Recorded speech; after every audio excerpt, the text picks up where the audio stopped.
The Real You. This is a channel where we talk about you, talk about the real person that is inside of you. You know, everybody is created to be a winner, everybody is created to be the very best. But sometimes we go through life grappling, looking for how to bring out the person that is inside of us, because everybody is created to be a winner. Now, I say that because at creation, we were created as the best. We came out as the strongest because at conception, you were the strongest. There were so many spermatozoa that were released on that night or day or whenever it was that you were conceived. But out of all of them, you outran them and you got there. And probably some were there before you, but you were the strongest because you stayed. And you went through the gestation period.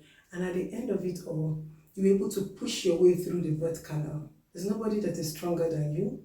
There's nobody that is more important than you. You are fearfully and wonderfully made in the image of God. And you are here empowered to be the best version of yourself. There is nobody like you. That's why nobody has your thumbprints. It doesn't matter what anybody says about you. I'm sure you're going to be hearing about that in what I have for us today. So this is the second part of what I talked about in my last video, where I said, how far are you willing to go for what you deserve? What price are you willing to pay for that thing which you really want? So I talked about the Prince Charles, when he was Prince Charles' uncle, who abdicated the throne.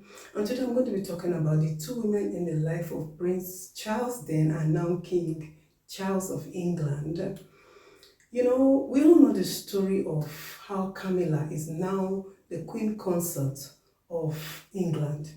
What does that mean? It means that she's the one who accompanies the king for official assignments. She's the one who will be there when visitors, heads of state, and all other people come in. Yes, she is the one. She's the one who stands by the King of England.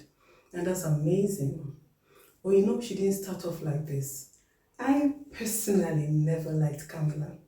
I didn't like her because I felt that she came to yank off our beautiful Princess Diana. People in my generation will agree with me that that was a wedding that we all loved to model after. I'm not talking about the marriage, I'm talking about the wedding. It was something that we all looked forward to, something that looked like, oh, the fairy tale weddings that we used to read about. We saw it live. There was a time difference. I said about 750 million people watched it, and then we didn't have the internet and other facilities like we have today. So people in America that had time difference still woke up to watch this wedding. So here was Princess Diana. She was already in the palace as a princess. But 35 years after Prince Charles and Camilla parted ways, they still came back and got married as husband and wife.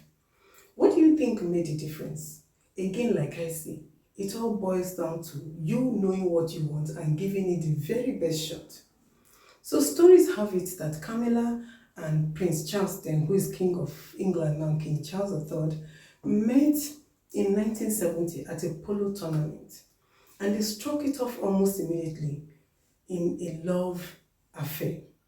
But shortly after, Prince Charles had to go serve in the sea. And so the marriage broke off. And so Camilla married Andrew Parker Bowles. And she has 2 children. But it is said that Prince Philip didn't want his son to get married to Camilla. He wanted some other person that would suit into the royal palace or suit into the palace like they are. And so it happened that he didn't want his son to get married to Camilla. It wasn't a problem. Camilla went ahead, got married, and had 2 children. And Prince Charles got married to our beloved Princess Diana, a beautiful woman. A woman who gave him 2 sons. One, the obvious heir apparent to the throne, and another loving boy. But what do we learn from these 2 women? One person was already in the palace, but she was not she was not patient enough. She could not persevere. She could not be there to say, this is what I want. I don't know what Princess Diana wanted. She was beautiful. I love her. I loved her and still love her personality. I still watch and read about her. But you know, I don't know what she wanted. I don't know if it was Charles she wanted. I don't know if it was the throne she wanted. I don't know if it was love she wanted. But I can assure you that I know that Camilla wanted Prince Charles then, and then she wanted the throne. So it didn't matter what it took for her to come back to get to that throne, she did. So, in 2005, she still got married to her lover, Prince Charles, who eventually became the King of England. The moral in this story for us is, what do you really want? And what price are you willing to pay to get that thing which you want? It's very important. But you can't be talking about paying a price when you do not even know what you want.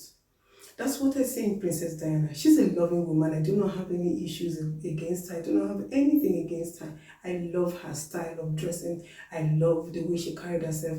I love so many things about her. She is indeed, or was indeed, a true princess to the core. But how come she relinquished the palace that she was already in for another woman who already was married? We know that sources have it that Camilla used to sneak into polo tournaments, which was one of the things that then Prince Charles liked. And Diana never loved polo. And Diana never saw the throne as something that that was worth fighting for. As far as she was concerned, she could not put up with this. I don't know how you look at it, but the Bible also tells us to hold fast to that which we have in the book of Revelation. So how come she let go of what she had? You know, the laws of the land, in most lands have it that when you are in a place, you're in possession of a place, it is until you relinquish your possession or you let go of being in hold, or you're no longer in possession before some other person could come and take it. And that was exactly what happened. That Princess Diana was in Buckingham Palace. She already had 2 sons. She had the heir to the throne. Yet she walked out. And here was Camilla, whom Prince Charles' father, Prince Philip, never liked. But it didn't matter. That's why I say that one of the things that is a slogan that I walk around with is, it does not matter what people say about you. Number 2 is that you are more than what people say about you. Do not let people's opinions form your life.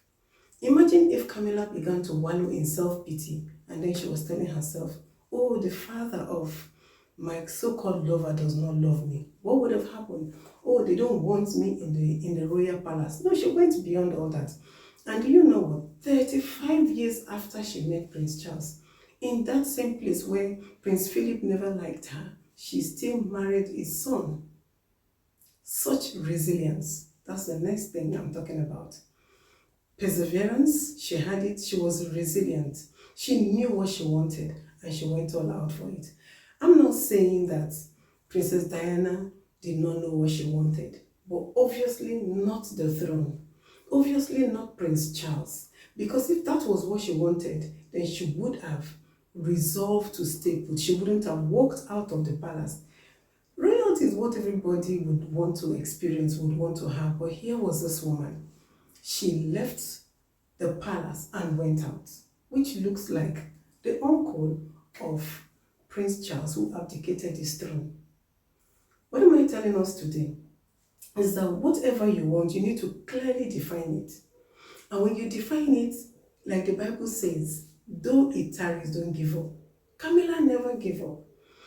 Look at her very well. She's said to be older than the current King of England. She had married, so we can say she had to eat her cake and she had her cake. And then she has another cake again. So she got married. She had her children. Somebody who knew what she wanted. And the fact, notwithstanding that she was not liked, The fact notwithstanding that she was outside, she still came and took over what she wanted. I don't know what you're going through, where you're going through it, and how you're going through it, and for how long you've gone through it.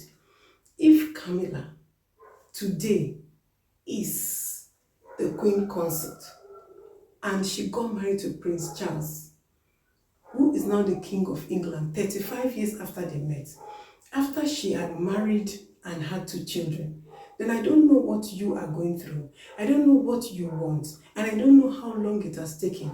But this is what I can assure you of. That if you persist, if you insist, if you don't give up, you will eventually get that desire of yours come to pass. I just want to encourage us. As I encourage myself too, there are some things that are put in front of me that are goals, that are targets, that are desires that I say I want them to come to pass. I'm not giving up. I know that they will eventually come to pass. I know that I will eventually hold them in my hands like this. Just like Camilla today is the Queen Consort. And whether you like that or not, is immaterial. Whatever you thought about her is immaterial. She has achieved and she has gone into the palace to do what she had always wanted to do. What am I telling us today? What do you want? Clearly define what you want. And keep on keeping on until you actually get what you want. Camilla knew what she wanted. She didn't give a damn about the odds. She didn't give a damn about what people said about her. She didn't give a damn about the fact that Prince Charles was even married. She knew that was hers and that it was only a matter of time she would get into the palace and be with the love of her life. I'm telling us this today. I don't know how long your desire had been. I don't know how long people have resisted you. I don't know what people have said about you. I don't even know how far you've gone. But believe me, if today Camilla is a Queen Consort, married to King Charles III, I think we need to learn from her. That's what I have for us today. And those are the things we talk about on this channel. We talk about things that would improve us and make us to be the best version of ourselves. That's what we do here. Today we've looked at how a woman, despite all the odds, still came back. I don't know where you've fallen. I don't know what are the odds against you. But you too can get what you want if you persist. Well, on that note, I'd like to say thank you so much for watching. If you are new here, please don't forget to hit the subscribe button and then the notification button, so that next time I do a video like this, it will get directly into your box. And for my subscribers, I want to say thank you very much for the wonderful thing you're doing. Let me know what you think in the comment box. I really like to read your comments. On that note, I'd like to say a very big thank you. Bye-bye. Be you, be real, and don't give up. No matter what it is, it's only a matter of time and you will get your dreams. Bye.